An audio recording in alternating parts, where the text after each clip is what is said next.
ಮಹೋನ್ನತದಲ್ಲಿ ದೇವರಿಗೆ ಮಹಿಮೆ ಸಲ್ಲಲಿ. ಪವಿತ್ರ ಬಲಿಪೂಜೆಯ ದೈವವಾಕ್ಯ ಜುಲೈ 10 ಬುಧವಾರ, ಸಾಧಾರಣ ಕಾಲದ 14ನೆಯ ವಾರ. ಪ್ರವಾದಿ ಹೋಶೇಯನ ಗ್ರಂಥದಿಂದ ವಾಚನ. ಇಸ್ರಾಯೇಲ್ ಸೊಂಪಾಗಿ ಬೆಳೆದ ದ್ರಾಕ್ಷಾಲತೆ, ಫಲಭರಿತ ದ್ರಾಕ್ಷಾ ಬಳ್ಳಿ. ಅದರ ಫಲ ಹೆಚ್ಚಿದಂತೆಲ್ಲ ಬಲಿಪೀಠಗಳು ಹೆಚ್ಚಿಕೊಂಡಿವೆ. ಆ ನಾಡು ಅಭಿವೃದ್ಧಿಯಾದಂತೆಲ್ಲ ಹೆಚ್ಚು ಸುಂದರವಾದ ವಿಗ್ರಹ ಸ್ತಂಭಗಳು ನಿರ್ಮಿತವಾಗಿವೆ. ಅವರದು ವಂಚನೆಯ ಮನಸ್ಸು. ಈಗ ಅವರು ತಮ್ಮ ಪಾಪಕ್ಕೆ ತಕ್ಕ ದಂಡನೆಯನ್ನು ಅನುಭವಿಸಲೇಬೇಕು. ಸರ್ವೇಶ್ವರ ಸ್ವಾಮಿ ಅವರ ಯಜ್ಞವೇದಿಗಳನ್ನು ಕೆಡವುವರು, ಅವರ ಪೂಜಾ ಸ್ತಂಭಗಳನ್ನು ಒಡೆದು ಹಾಕುವರು. ನಮಗೆ ರಾಜನೇ ಇಲ್ಲ, ನಾವು ಸರ್ವೇಶ್ವರನಲ್ಲಿ ಭಯಭಕ್ತಿಯುಳ್ಳವರಲ್ಲ.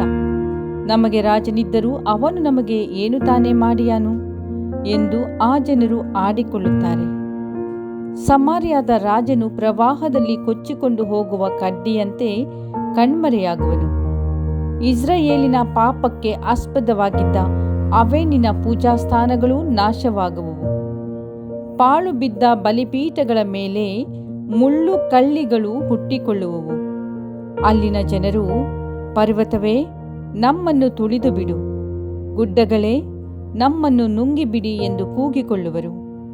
ನಾನು ಇಂತೆಂದೆ, ಪಾಳು ಬಿದ್ದ ನೆಲವನ್ನು ಉತ್ತು ಹದ ಮಾಡಿರಿ, ನೀತಿಯ ಬೀಜವನ್ನು ಬಿತ್ತಿರಿ, ಪ್ರೀತಿಯ ಫಲವನ್ನು ಕೊಯ್ಯಿರಿ. ಸಮಯವು ಸನ್ನಿಹಿತವಾಗಿದೆ.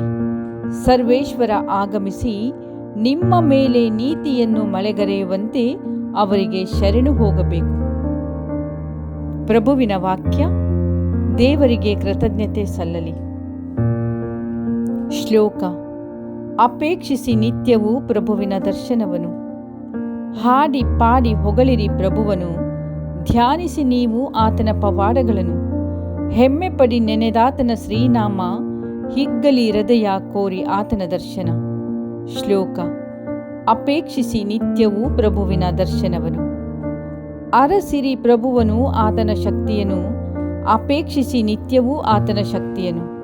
ಆತನ ದಾಸ ಅಬ್ರಹಾಮನ ಸಂತತಿಯವರೇ, ಆತನಾರಿಸಿಕೊಂಡ ಯಾಕೋಬನ ವಂಶದವರೇ. ಶ್ಲೋಕ. ಅಪೇಕ್ಷಿಸಿ ನಿತ್ಯವೂ ಪ್ರಭುವಿನ ದರ್ಶನವನ್ನು. ನೆನೆಯಿರಿ ಆತನದ್ಭುತಗಳನ್ನು, ಮಹತ್ ಕಾರ್ಯಗಳನ್ನು, ಆತನು ವಿಧಿಸಿದ ನ್ಯಾಯ ನಿರ್ಣಯಗಳನ್ನು. ಪ್ರಭು ದೇವನೆಂಬುದು ಶ್ರುತ, ಆತನಿತ್ತ ತೀರ್ಪು ಇದೋ ವಿಶ್ವವ್ಯಾಪ್ತ. ಶ್ಲೋಕ. ಅಪೇಕ್ಷಿಸಿ ನಿತ್ಯವೂ ಪ್ರಭುವಿನ ದರ್ಶನವನ್ನು. ಘೋಷಣೆ. Hallelujah, hallelujah.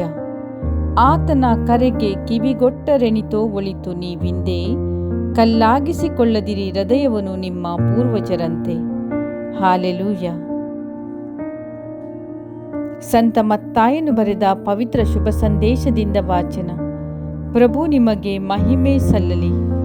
ಆ ಕಾಲದಲ್ಲಿ ಯೇಸು ತಮ್ಮ 12 ಮಂದಿ ಶಿಷ್ಯರನ್ನು ಒಟ್ಟಿಗೆ ಕರೆದು ಎಲ್ಲ ರೋಗ ರುಜಿನಗಳನ್ನು ಗುಣಪಡಿಸುವುದಕ್ಕೂ ದೆವ್ವಗಳನ್ನು ಬಿಡಿಸುವುದಕ್ಕೂ ಅವರಿಗೆ ಅಧಿಕಾರವನ್ನು ಕೊಟ್ಟರು. ಆ 12 ಮಂದಿ ಪ್ರೇಷಿತರ ಹೆಸರುಗಳು ಇವು. ಮೊದಲನೆಯವನು ಪೇತ್ರ ಎನಿಸಿಕೊಂಡ ಸಿಮೋನ ಮತ್ತು ಅವನ ಸಹೋದರ ಅಂದ್ರೇಯ, ಜೆಬೆದಾಯನ ಮಗ ಯಾಕೋಬ ಮತ್ತು ಅವನ ಸಹೋದರ ಯೋವಾನ್ನ, ಫಿಲಿಪ್ಪ ಮತ್ತು ಬಾರ್ತಲೋಮೆಯ, ತೋಮ ಮತ್ತು ಸುಂಕ ವಸೂಲಿಗಾರ ಮತ್ತಾಯ, ಅಲ್ಫಾಯನ ಮಗ ಯಾಕೋಬ ಮತ್ತು ತದ್ದಾಯ, ದೇಶಾಭಿಮಾನಿ ಎಂದು ಕರೆಯಲಾದ ಸಿಮೋನ ಮತ್ತು ಗುರುದ್ರೋಹಿಯಾಗಲಿದ್ದ ಯೂದ ಇಸ್ಕಾರಿಯೋತ. ಆ 12 ಮಂದಿಯ ನಿಯೋಗವನ್ನು ಕಳುಹಿಸುವಾಗ ಯೇಸು ಅವರಿಗೆ ಕೊಟ್ಟ ಆದೇಶ ಇದು: ಪರಕೀಯರತ್ತ ಹೋಗಲೇಬೇಡಿ, ಸಮಾರ್ಯದವರ ಯಾವ ಊರಿಗೂ ಕಾಲಿಡಬೇಡಿ. ಅದಕ್ಕೆ ಬದಲು ತಪ್ಪಿ ಹೋದ ಕುರಿಗಳಂತೆ ಇರುವ ಇಸ್ರಾಯೇಲ್ ಜನರ ಬಳಿಗೆ ಹೋಗಿರಿ. ಹೋಗುತ್ತಾ ಸ್ವರ್ಗ ಸಾಮ್ರಾಜ್ಯವು ಸಮೀಪಿಸಿದೆ ಎಂದು ಬೋಧನೆ ಮಾಡಿರಿ. ಪ್ರಭು ಕ್ರಿಸ್ತರ ಶುಭ ಸಂದೇಶ. ಕ್ರಿಸ್ತರೇ ನಿಮಗೆ ಸ್ತುತಿ ಸಲ್ಲಲಿ. ಆಮೆನ್.